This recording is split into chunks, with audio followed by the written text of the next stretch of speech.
ফটিকছড়িবাসী, আমার সামনে উপস্থিত বিভিন্ন ন্যাশনাল লিগের সাংবাদিক ভাইয়েরা, আমি আসন্ন ত্রয়োদশ জাতীয় সংসদ নির্বাচন আর মাত্র 2 দিন বাকি আছে। 12 তারিখ এই ভোট উৎসব শুরু হয়ে গেছে। 12 তারিখ আমরা সবাই নিঃসংকোচে ভোট দিতে যাব। আমি আমার বাড়ি ফটিকছড়ি ফাইন্দং। আমার এলাকা থেকে আরেকজন প্রার্থী নির্বাচনে অংশগ্রহণ করছেন, অধ্যক্ষ নুরুল আমিন সাহেব। আমরা একই ওয়ার্ডের একই সমাজের বাসিন্দা।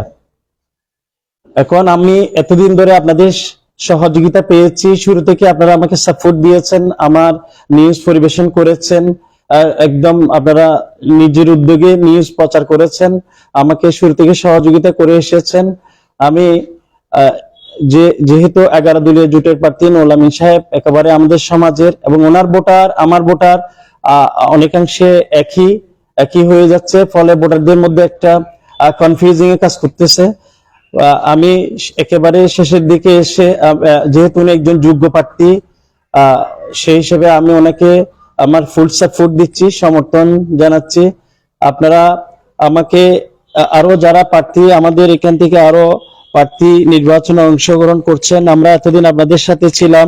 এখানে দানের শীর্ষে সরওয়াল আলমগীর সাহেব আছেন, একতারা প্রতীকে নির্বাচন করছেন শাহজাদা সৈয়দ সাইফুদ্দিন আহমদ, ট্রাক প্রতীকে নির্বাচন করছেন রবিউল হাসান, এবং এখানে অ্যাডভোকেট জিন্নাত আক্তার হরিণ প্রতীকে নির্বাচনে অংশগ্রহণ করছেন, কলম প্রতীকে নির্বাচনে অংশগ্রহণ করছেন মোহাম্মদ গোলাম নসর আলী, এবং হাত পাকাতে নির্বাচনে অংশগ্রহণ করছেন মোহাম্মদ জুলফিকার আলী মান্নান। আমরা সবাই কিন্তু এতদিন আপনাদের কাছে গিয়েছি, আপনাদেরকে পথে ঘাটে বাড়িতে বিরক্ত করেছি, আপনাদের কাছে ভোট চেয়েছি। আমাদের লক্ষ্য উদ্দেশ্য একটাই, আমরা যারা নির্বাচনে প্রার্থী হয়েছি, আমাদের উদ্দেশ্য ছিল আমরা নির্বাচিত হয়ে আপনাদের একজন জনপ্রতিনিধি হয়ে আপনাদের জন্য কাজ করব। আমি একেবারে শেষের দিকে এসে আমি অধ্যক্ষ নুরুল আমিন সাহেবকে আমি মনে করছি উনি যোগ্য প্রার্থী, উনি একজন ভালো মানুষ, স্বচ্ছ রাজনীতিবিদ। আমি ওনাকে সমর্থন দিয়েছি। ইতিমধ্যে আমাকে অনেকে প্রবাসের ভাইয়েরা পোস্টাল ভোটে ভোট দিয়েছেন। আপনাদের ভোটের কারণে আমি অত্যন্ত কৃতজ্ঞ, আপনাদের কাছে কৃতজ্ঞ। আপনাদের এই ভোট পৌঁছবে না, আমি আপনাদের প্রতি আমার এই কৃতজ্ঞতা থাকবে, আপনাদের জন্য দোয়া থাকবে, এবং ভবিষ্যতে আপনারা আমার সাথে থাকবেন। আর আরেকটা বিষয় আমি আপনাদের সাথে একটু শেয়ার করি, সেটা হচ্ছে ইতিমধ্যে আমার একটা ভয়েস SMS আপনাদের সাথে শেয়ার হয়েছে, আপনাদেরকে একটা রেকর্ডিং আপনাদের কাছে হয়তো গিয়েছে, আরো যেতে পারে। এই বিষয়টা আপনারা তো আপনাদের মতো করে ইগনোর করবেন, কিন্তু আমি এটা আগে থেকে শিডিউল করা থাকার কারণে রবির SMS ওটা আর ক্যান্সেল করা যাচ্ছে না। আমি আমার এই নির্বাচনী এই যে প্রচারণাকাল প্রায় মাসের অধিককাল আমি ছিলাম। আমি নির্বাচনের প্রথম দিকে আমার মনোনয়নপত্র বাতিল করা হয়েছিল, আমি আপিল করেছি, আপিলে জয়লাভ করে আবার আপনাদের কাছে এসেছি। আমি একটা সুন্দর একটা প্রতীক পেয়েছিলাম, ফুটবল মার্কা, ওই প্রতীকে আপনাদের কাছে গিয়েছি, আমার হ্যান্ডবিল পাঠিয়েছি, আমি নিজে ফিজিক্যালি আপনাদের কাছে গিয়েছি, আবার আমার ব্যানারও টাঙানো হয়েছে, সাঁটানো হয়েছে সব জায়গায়। আমাকে আপনারা দোয়া করবেন, আমার আচরণে যদি আপনারা কেউ কষ্ট পেয়ে থাকেন ক্ষমা সুন্দর দৃষ্টিতে দেখবেন। আর সাংবাদিক ভাইয়েরা, আপনারা এখানে যারা উপস্থিত আছেন, যারা উপস্থিত নাই, আমি সবার প্রতি কৃতজ্ঞ। আসলে মিডিয়া কর্মী ছাড়া শুধু নির্বাচন নয়, একজন মানুষ তার অবস্থানে প্রতিষ্ঠা হওয়ার জন্য মিডিয়া কর্মীদের অনেক ভূমিকা রয়েছে, আপনাদের অনেক ভূমিকা রয়েছে। আপনারা শেষ পর্যন্ত একটা সুষ্ঠু নির্বাচন উপহার দেওয়ার জন্য আপনাদের নিরপেক্ষ ভূমিকা যে আছে, শেষ পর্যন্ত আপনারা নিরপেক্ষ ভূমিকা বজায় রাখবেন। আপনারা আমি আরেকটা বিষয়, যেটা আমাকে আপনারা ইতিমধ্যে যারা ডিসিশন নিয়েছেন, মনস্থির করেছেন আমাকে ফুটবল মার্কায় ভোট দিবেন, আপনারা আমি আপনাদের কাছে অনুরোধ রাখবো, আপনাদের এই ভোটটা দাঁড়িপাল্লায় দিবেন। দাঁড়িপাল্লায় ভোট দিলে ভোটটা আমি পেয়েছি এই মনে করব। আমি আপনাদের কাছে দোয়া চাচ্ছি, এবং আমি বলছি, তার কোনো প্রতীকের কোনো প্রার্থীর সাথে সম্মানিত প্রার্থী এবং প্রার্থীর সমর্থকরা, আমি আপনাদের কাছে সম্মান রেখে বলছি, আমার কারোর সাথে আবার কোনো সম্পর্ক খারাপ ছিল না। আমার সাথে সরওয়াল আলমগীর সাহেবের সম্পর্ক ভালো, রবিউল সাহেবের সাথে এবং ইঞ্জিনিয়ার গোলাম নসর আলী সাহেবের সাথে সম্পর্ক ভালো, অ্যাডভোকেট জিন্নাতের সাথে সবার সাথে ভালো। আমার সাথে একজন প্রার্থী ছাড়া সবার সাথে আগে থেকে আমার পরিচয় ছিল, সাইফুদ্দিন মাঝভান্ডারী ছাড়া বাকি সবার সাথে আমার আগে থেকে জানাশোনা ছিল। আমি অনুরোধ করব, আমার এই যে মেসেজটা, আজকের যে প্রেস কনফারেন্সটা, আপনারা নেগেটিভলি নেবেন না, আমাকে নিয়ে কোনো ট্রল করবেন না।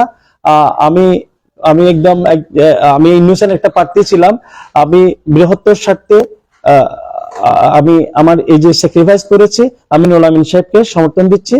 সাংবাদিক ভাইদেরকে অসংখ্য ধন্যবাদ। আচ্ছা, এই ক্ষেত্রে আপনি যে নির্বাচন থেকে যে সময় দাঁড়াচ্ছেন, এই ক্ষেত্রে আপনি কোনো ধরনের চাপের মুখে পড়েছেন কিনা, বা কোনো ধরনের কেউ আপনাকে চাপ প্রয়োগ করেছে কিনা?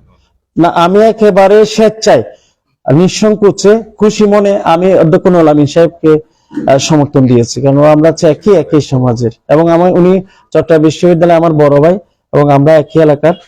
আমি মনে করছি ওনাকে সমর্থনটা আমার দিয়ে উচিত। আমার সামনে অনেক সম্ভাবনা আছে।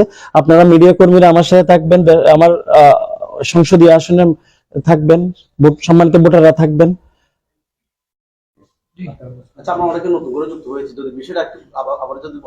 হ্যাঁ, আমি শুরু থেকে যে কথাটা বলেছিলাম সেটা হচ্ছে আমি এই আমাদের যে অত্র চট্টগ্রাম 2 আসনের দাঁড়িপাল্লার যিনি প্রার্থী অধ্যক্ষ নুরুল আমিন সাহেবকে সমর্থন জানাচ্ছি। প্রশ্ন আছে? আমাদের প্রশ্ন নেই, আমরা সংগঠনের পক্ষ থেকে কারো অনুভূতি আপনাদের সংগঠনের পক্ষ থেকে আলহামদুলিল্লাহ, আমাদের ভাই আজকে দাড়িপাল্লা মার্কায় সমর্থন দিয়েছে। উনি সত্যের পক্ষে সমর্থন দিয়েছে। এই জন্য আমরা আল্লাহর কাছে দোয়া করছি, আল্লাহ যাতে এই বাংলাদেশের সবুজ শ্যামল ভূখণ্ডে আমরা সত্যকে প্রতিষ্ঠা করতে পারি। আপনারা ফটিকছড়ির সর্বস্তরের সকল মানুষের কাছে আমরা এই উদাত্ত আহ্বান জানাচ্ছি। যেহেতু উনি একজন স্বতন্ত্র প্রার্থী ছিলেন, উনি একজন যোগ্য প্রার্থী ছিলেন। উনি চট্টগ্রাম বিশ্ববিদ্যালয় থেকে LLB LLM করেছেন। উনি বাংলাদেশের জজ কোর্টে আছেন, উনি সুপ্রিম কোর্টেরও লয়ার। তো উনি আজকে বুঝতে পেরেছেন অধ্যক্ষ নুরুল আমিন সাহেব উনি অনেক যোগ্য একজন মানুষ। আমরা এই ফটিকছড়িবাসী অনেক দিন পরে একজন যোগ্য ব্যক্তিকে আমরা পেয়েছি, যে ব্যক্তিটা বাংলাদেশের আন্তর্জাতিক ইসলামী বিশ্ববিদ্যালয় প্রতিষ্ঠা লগ্ন থেকে উনি একজন ফাউন্ডার ডাইরেক্টর ছিলেন। উনি বর্তমানেও বাংলাদেশের সুনামধন্য একটি medical, Chattogram international medical college হাসপাতাল যেটি রয়েছে সেটির উনি মেম্বার রয়েছেন। উনি ল্যাবরেটরি স্কুল এন্ড কলেজ উনি প্রতিষ্ঠা করেছেন। উনি চট্টগ্রামে একটি আপনারা জানেন রিমা ট্রাস্ট, এই ট্রাস্টের উনি প্রতিষ্ঠাতা ছিলেন। তো উনি অনেকগুলো শিক্ষা প্রতিষ্ঠানের সাথে উনি জড়িত ছিলেন। উনি একজন যোগ্য প্রার্থী হিসাবে উনি চিন্তা করেছেন, ওনাকে উনি সমর্থন জানিয়েছেন। এই সমর্থনকে আমরা সাদরে গ্রহণ করছি। আজকে সারা দেশে দাড়িপাল্লার যে জোয়ার উঠেছে 12 তারিখ, সেই জোয়ারের ফলাফল এই বাংলাদেশের মানুষ এবং সমগ্র বাংলাদেশের মানুষ সেটি ভোগ করবে। এবং সকলের কাছে এই বাংলাদেশের যে কোনো মানুষ, পৃথিবীর যে কোনো প্রান্তে আপনারা রয়েছেন, আপনাদের সকলের কাছে আমরা দোয়া চাচ্ছি যাতে 12 তারিখ এই ফটিকছড়িতে অধ্যক্ষ নুরুল আমিনের মতো এরকম ক্লিন ইমেজের একজন মানুষ আগামীতে সংসদে আমরা পাঠাতে পারি। আপনারা সকলে দোয়া করবেন। আপনাদের আত্মীয় স্বজন সকলকে দাড়িপাল্লা মার্কা ভোট দেওয়ার জন্য আমি আহ্বান করে আমার কথা শেষ করছি। আসসালামু আলাইকুম ওয়া রাহমাতুল্লাহি ওয়া বারাকাতুহু।